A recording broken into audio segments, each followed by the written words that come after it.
The average worker sits at their desk for 8 hours a day, but is only actually focused on their work for 3 hours a day. Andrew Barnes did a really interesting experiment with his company. He said, well, if this is true of my workers, if we moved to a 4-day week, but we had exactly the same pay, so we went from 5 days a week to 4 days a week, if that increased the amount they paid attention just 45 minutes a day, then it would have paid for itself, the experiment, right? We'd be producing as much in 4 days as 5. So he organised a phone call with his whole company, and he announces, good news, everyone, we're going to move from 5 days a week to 4 days a week. You don't have to, I'm going to pay you exactly the same. We're going to try it for 3 months and see what happens. His head of HR literally fell over, right? And people were like, is this some kind of trick? What's going on here? And what they found was productivity, attention at work went up by 30%. They achieved more in 4 days than they had in 5, right?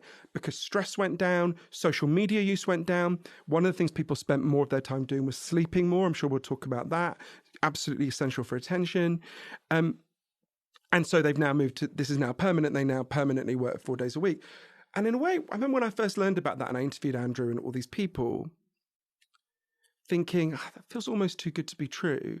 And I went to Stanford to interview Professor Jeffrey Pfeffer, who's an expert on organizational behavior. And he said to me, look, if you want to understand why that worked, it's kind of obvious.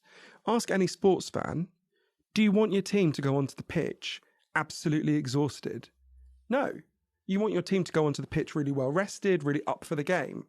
Why would it be different for everything else, right?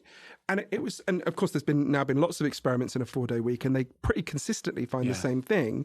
Microsoft in Japan went to a 4-day week. Their productivity went up by 40%. Toyota in Gothenburg in Sweden went from their engineers having an 8-hour day to a 6-hour day, and they produced 125% more than they had before.